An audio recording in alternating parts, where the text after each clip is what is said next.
जनमन निज सुखदायिनी माता अमृतानंदमयी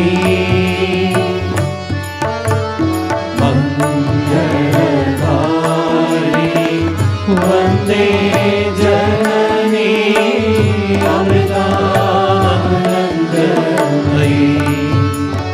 माता अमृतानंदमयी सकलागम निगमादिसुचरिते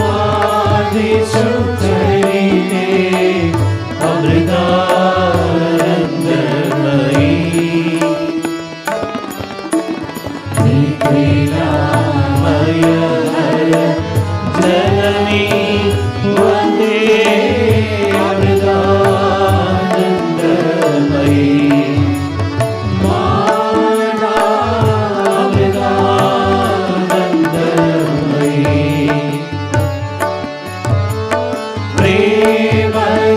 प्रेमरसामृत वर्षिणी माता अमृतानंदमयी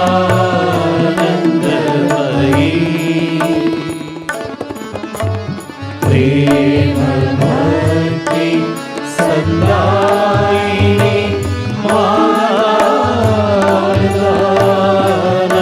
अमृतानंदमयी माता अमृतानंदमयी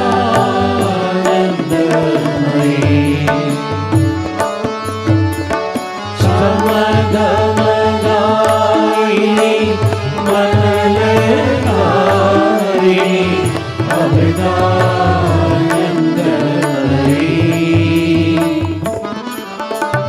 सततं अमरणी वसदा देवी अमृतानंदमयी माता अमृतानंदमयी भजितोद्धार निरंतर हृदये अमृतानंदमयी परमहंस पद निलये देवी अमृतानंदमयी माता अमृतानंदमयी हे जननी जनि मरण निवारिणी अमृतानंदमयी हे श्रित जन परिपालिनी जयदा अमृतानंदमयी माता अमृतानंदमयी सुरजन पूजित जय जगदम्बा अमृतानंदमयी सहज समाधि सुधन्ये देवी अमृतानंदमयी माता अमृतानंदमयी माता अमृतानंदमयी माता अमृतानंदमयी ओम जय जय जग जननी वंदे अमृतानंदमयी मंगलहारिणी माधव भवानी अमृतानंदमयी माता अमृतानंदमयी माता अमृतानंदमयी जय बोलो सद्गुरु माता अमृतानंदमयी देवी की